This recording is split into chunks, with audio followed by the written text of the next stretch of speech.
Hi guys, welcome back to Overtime Heroics MMA. I'm Martin Hamilton. I'm joined today by Gary, the Bull in the Vagina Shop, McMillan. How you doing? I'm doing no bad, man. How are you? I'm good. I'm good. Most of my day today has been taken up by practicing how to say that nickname without pissing myself laughing. All right with it. So Gary, you're fresh off a guillotine win, Rise and Conquer. Can you just kind of sum up to us how you're feeling and how it felt when you got that win? That was brilliant to get it. Obviously, I've had a few setbacks recently. Setbacks, if you look at results, performance-wise, I'm actually not disappointed when it's happened recently. But yeah, it definitely feels good to get that back in the win column, back to things the way they should be. Because that was your third time out on Rise and Conquer. Is that starting to feel a wee bit like a home show to you now? A little bit. It's hard for it to feel like a home show when I've got to drive 3 hours to get there. But yeah, it's my third time there since 2-1 on that show. So I'm always happy to fight there. I'm always happy to fight anywhere that will have me. But Rise and Conquer is a good show. It's well run. Obviously, Fisher's a great guy. So is Carl. Easy to deal with. Yeah. And that must always be quite a bonus as well when you're signing up to fight in these shows, that the guy that's running it is a Bellator, like fights in Bellator. He's fought at one of the highest levels, so he knows kind of every intricate wee detail on what it's like for the fighters, and he just tries to make sure that everything's perfect for you. Aye, definitely. Fisher's been there and done it all. He's been at brilliantly run shows. I'm sure he's been at a few that were ran absolute pish. And he knows what he needs today to keep it as easy for the fighters as he can. You were saying there as well that it took you 3 hours to drive because you guys are based in Coatbridge and the fight show was down in Sunderland. But there was a lot of issues round about actually getting to Newcastle over the weekend because of the wind. Did your team face anything like that? Did anyone struggle to get down through public transport? Yeah, so wasn't through public transport, but Brian was supposed to be there along with Paul and Jordan Strong, but they didn't make it. There was snow and crashes all over the A69, and they couldn't make it. One of Neil Laird's boys who's down with us, his opponent had to pull out. Our own boy Callum, he was pretty late showing up, but he got there in the end. So yeah, there's a lot of issues. Sort of had to scramble around at the end, but it all got sorted out and it's all worked out in the end. Because it was Neil Laird that ended up cornering you, wasn't it? Like, is that just part of the adjustments that you need to make as a fighter, just to kind of, the game plan's already been set, so on the day what's going to happen is going to happen? Yeah, I think on the day it's what you can change. What you can change about the result of the fight is very, very limited. I don't think there's much you can change. It's great for your mentality, great for your confidence to have Brian there and to have Paul there. It's great, but at the end of the day, they're not in the cage, except in between rounds, so there's limited in what they can do for you. Obviously, Neil deserves a ton of credit for sticking around after his fight of Davey, I think his name was. Davey's opponent is another guy that couldn't make it. His opponent couldn't make it, got pulled out on the day after he's drove all the way down, so that has to be heartbreaking for him, but still stuck around. Davey helped guys warm up. Obviously, Neil was in the corners, he was wrapping hands, so they deserve a ton of credit for sticking around and helping out there.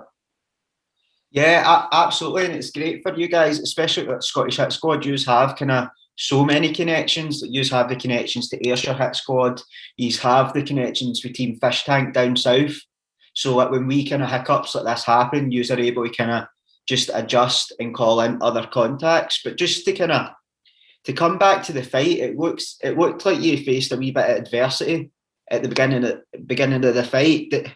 What was going through your head at that time? Paul said in one of his interviews for the UFC, says, "Am I really going to be the guy that pulls guard just to get to the ground?" So I had to ask myself, "Am I going to be the guy that gets dropped just to get it to the ground?" Nah, it's just messing about. But I got caught with a shot. The only reason that shot put me down is because to be honest, I never saw it coming in the slightest. After the first connection, I was thinking too much about myself and thinking about what I'm going to do. And I sort of forgot he's already hit me too. But I wasn't rocked. I wasn't mentally, there was no sort of fog. I wasn't struggling to think. So we're in that position, which I'm quite good at in the half guard, and work the same sequence I always work. And eventually it got me where I wound up in control of the fight. Was that the game plan the whole way through camp? Was just get this fight to the ground? Because it seemed once you had him on the ground, there only really seemed to be one winner. Like it looked like you could have done anything to him on the ground there. It was just you just looked so in the motions when you were on the ground. Yeah, jiu-jitsu is what I got started in. So I've done jiu-jitsu for years, and I only just sort of started striking because I wanted to move over to MMA. Jiu-jitsu is where I started. It's what I'm best at, so it's where I'm most likely going to go every fight I can. Yeah, because you are 0-3 in your last 3 fights coming into this fight as well. What, did you feel any added pressure with that, or was it just business as usual coming in? I felt a ton of pressure. I'm sort of usually quite a nervous guy before fights. Before this fight, I was the worst I've ever been. So like you said, it's when you've lost 3 in a row, you sort of think, is this really something I can do? Even when they actually look at the 3 fights, okay, fair enough, I just had a bad performance against Michael Stewart, against Bart Crawl. It was a great back and forth fight. He got a decision, could quite easily have went to me, but and that night it didn't. Damon Donald, that was a fight where I was not at my best, but it was still a split decision fight that Craig McIntosh called the best fight he'd ever seen in Scotland. It's hard to feel disappointed with his performances, but when you think, 0-3, man, am I really any good at this? Is this really something I can do? So that to have that out of the way, fairly dominant performance to remind myself that, yeah, actually I'm pretty good at this. I try really hard at it, and I've got some skills.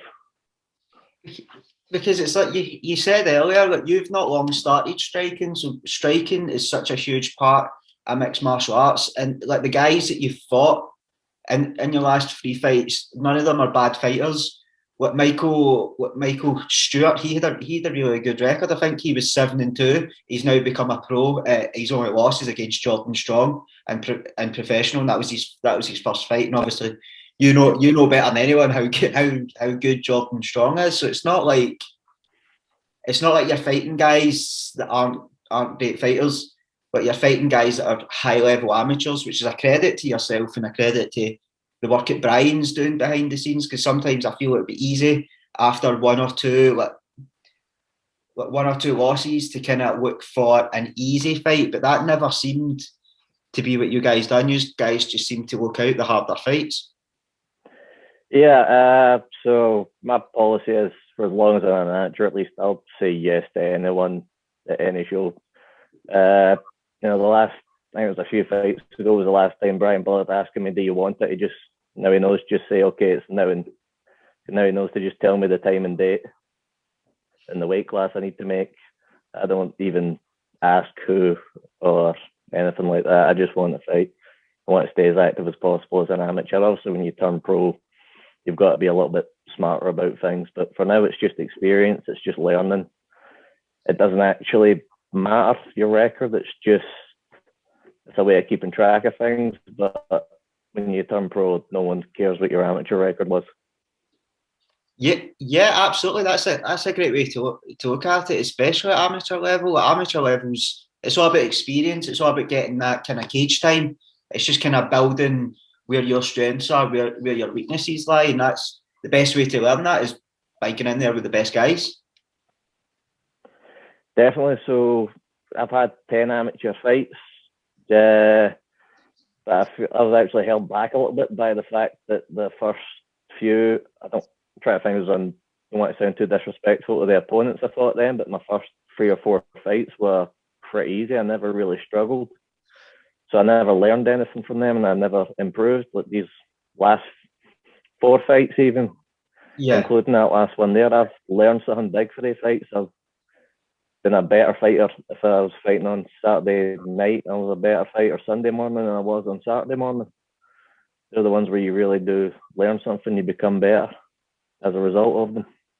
Because I can imagine as well that the fights that you go in and you just breeze past your opponent because the opponent's not really that good, it must be hard to stay grounded and go into the gym on Monday morning with that kind of I need to learn. So like when you've just started your amateur career and you've breezed by your first 3 opponents, it must be hard to kind of go, oh, I'm still so far in my development of the game, but you're just kind of getting like kind of I'm the man sort of idea. Did that play into your mind? Not really, because I've got Paul Craig, Chris Bungard, Jordan Strong, Michael Stewart reminding me, Michael Blair, sorry, not Michael Stewart. I've got them reminding me every day that I've got a lot to learn, but I'm still not the best. And that's just the names off the top of my head. There's plenty more to kick my arse day in, day out. Yeah, that must be one of the benefits of being at Scottish Hit Squad is there's so many guys at your weight as well, which is quite unusual. Yeah, it sort of worked out because you got Jordan Strong, Michael Blair, and Ryan Campbell, me, are all very similar size, even though we've got completely different body shapes. We're in roughly similar weight classes, and we're all at compatible levels. And then when you want to step up the level, Chris Bungard's right there as well. So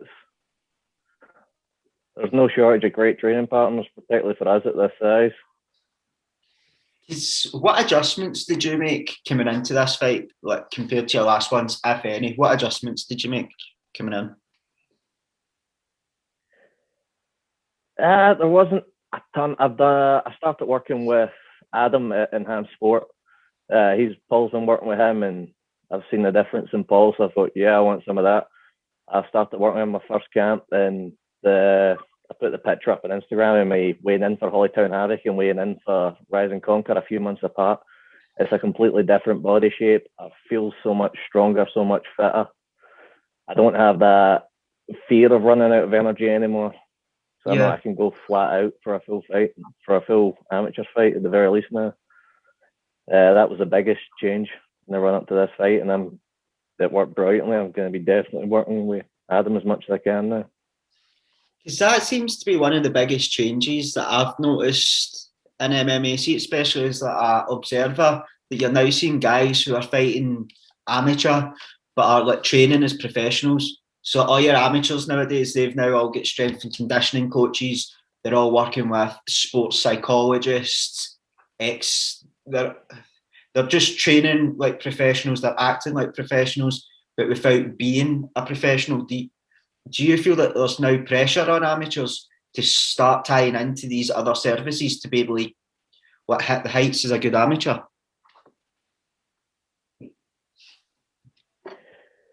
Yeah, the game's advancing at an incredible rate. Particularly, the thing is, in the UK, we started a bit later than America, so we've been behind them, but there's no intention of staying behind. Everybody wants to be the best, and people aren't doing this for a hobby anymore. People like me, like Ryan, like Michael, like everybody in the Hit Squad right now are thinking they want this as a career. This isn't something we just do for fun. I know I'm chasing it as a career, so I'm going to do everything I can to get as good as I can. And there's not, the only difference between amateur and professional fighters at this right now is time. Yeah. So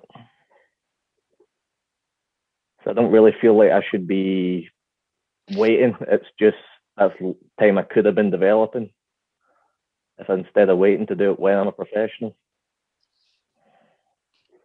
Yeah, that's a really interesting point actually, and I fully agree with what you're saying. I think why wait? Why wait? Exactly. why wait to become a professional to start behaving like a professional? Why not already have that kind of mindset, already have that kind of elite training in place for when you start taking these professional fights? Yeah, exactly. There's no reason you shouldn't be. There's countless reasons you should. You know, professionals do it because it makes them better. So if it makes a professional better, it makes an amateur better. There's no reason not to. Because we'll take a slight sidestep from the fight at the moment, because this is just a question that I really wanted to know. I was really interested in knowing your answer to this. But what is your kind of favourite, essentially a cheat meal after a fight? So you've spent that whole time, you've been dieting, you've been working with Adam, you've been counting your minerals, counting everything just to hit this weight. What's your favourite thing to do after the fight? It's the same thing every time. So there's the takeaway just down the road for me. Does a deal, do you munchie box and a 16-inch pizza together for, I think it's like 15 quid. So that's what I get every time, the day after the fight or the day off. I'm home in time. Same every time. Has to be. I don't think there's a more Scottish answer than that, to be fair. But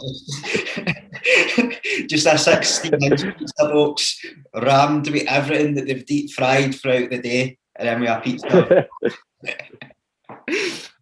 So your last two fights had been it was at Rise and Conquer, which had three other teammates on it, and you fought in your hometown card, Holy Town Havoc, which was full of hit squad fighters. How important has that been to you to have that support on fight night, that you've got so many of your teammates round about you? It's great to have. So the thing is, even if it was just me fighting, I know my teammates would still be there to support me, same as I go to support them at every show they're fighting on. But it also helps in preparation. Yeah. We're all going hard as hell. We're all doing the hard rounds. We're all working our arses off, and everybody's helping everyone else. And then on fight night, for me personally, because I'm quite a nervous guy on fight night, it just gives me something else to pay attention to until it's my turn. So I like being able to focus on this weekend. There wasn't really a gap between me and Elliot's fights. Were right after each other, but I could sort of go, okay, we're going to start Elliot and then focus on him, then I'll start myself. And then as soon as I'm finished my fight, I'm thinking, okay, what's next, Callum? What's next, Mike? What's next, Ryan? So I've done a bit of other people, but I'm always thinking about the other teammates to distract myself from my own nerves, from my own fears, from everything else, until it's okay, now it's your turn to go. Yeah, and it must help as well. Like at the weekend, your team had a very successful night, and in the long run, because you went 3-1. The only loss was unfortunately Callum McWinney, who put on a great show against a very tough opponent. So it must just be great to come away and just having that kind of buzz on the way home, that you have all fought so well and you have came away with, you have just put the gym in a good light. Yeah, definitely. I mean, we know it's a good gym because we just keep getting overall positive results every time we go to a show. So obviously I've been the guy to be the only one on the team to lose on a card, and I can tell you that fucking sucks more than anything else. You're the only one to lose, but you know, for winning to feel good, losing has to suck, and then you get back to work. It's always good to have an entire team. We remember how good we are. It shows that what we do works, that Brian's coaching works, that his methods work, and that we're all putting in the graft we need to do. Yeah, absolutely, and it's that way as well. Like the proof is in the pudding, because we've seen your performance, we've seen Elliot's as well. Like even as a guy who I think this was his first or second amateur fight, he just looked so good. Like as soon as that got to the ground, you're like, right, Elliot's like he's taking this, and just like it's like the guys that are coming up. Oh.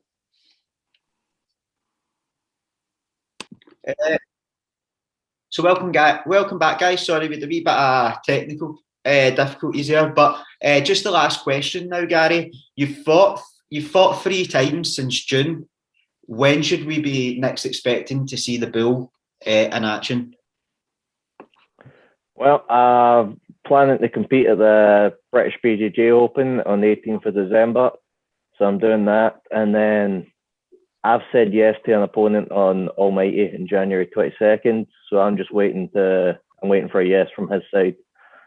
And then after that, there's a Rising Conquerors again on March. I'd be happy to be on that. And I know some other stuff coming up and around about that same time that I want to be on. He's the Almighty Fighting Championship. Nathan Jessimer's already fighting on that as well, isn't he? Nathan and Igor Votchas are both on that already. And yeah. I said yes to an opponent. I want to be on it. So I definitely should be. I'm waiting to hear from the other side. Given, I don't want to say who it is until I know they've said yes, but given who it is, I fully expect them to say yes. Yeah, I understand. You can't really, you don't want to put it out there before it's confirmed. That's absolutely fine. Just to wrap it up, do you have anyone that you want to give a shout out to, anything like that? Not only be the point where you shout out sponsors, but I don't actually have any. So if anyone happens to be watching this fair company, get in touch.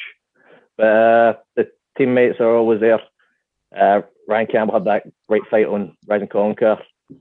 Finn for Trice Lions. I promised I'd give him a shout out for being the one to drive down on Saturday as well. We're at Dan Kearney this weekend on Scottish Grappling Invitational. He's going to be on that, taking on Keir Harvey, so that'll be a great grappling match worth watching. Just as you mentioned Finn there, like Finn, he runs the wrestling club out near you, doesn't he? It's a little bit up north, Stirling way. I can't remember the name of the place. Trice Lions, it's in Trice, but I can't remember the name of the bigger city it's in. But yeah, he runs that. He's training with British Wrestling all the time. He comes to Scottish Hit Squad to do classes every morning. He does classes at Ayrshire Hit Squad. He's always here to help us out. How important, especially at amateur level? Sorry, go off on a wee tangent here. I know you are. But how important is it to have guys like Finn round about you? Because as everyone keeps saying, like there's not an abundance of great wrestlers in the UK, which I'm not too sure if I agree with. I think there is great wrestlers out there, but having someone like Finn who's at the elite in the UK, how important is that, especially at amateur level? It's massive. Like, I would agree, wrestling is the one thing that Britain lacks in comparison to, America, and then you've got all the Russians now doing high level in MMA, and that's Russia and America. They're the two wrestling countries. I've never actually done it, but I was willing to bet if you go and look at the Olympic gold medals for wrestling, you'll see those two constantly and not much else. So that's where UK sort of lags behind, Europe lags behind, even Brazil to an extent lags behind in wrestling. To have a guy like Finn who is at as high level as you get in the UK helping us out, it's massive. It makes all the difference. But yeah, Gary, again, thanks very much for your time. It's really appreciated it. I really appreciate it, and hopefully we can get you on after your next fight. I'd love to do it, man. But thanks very much. Thanks very much for listening, guys, and we'll see you again next time.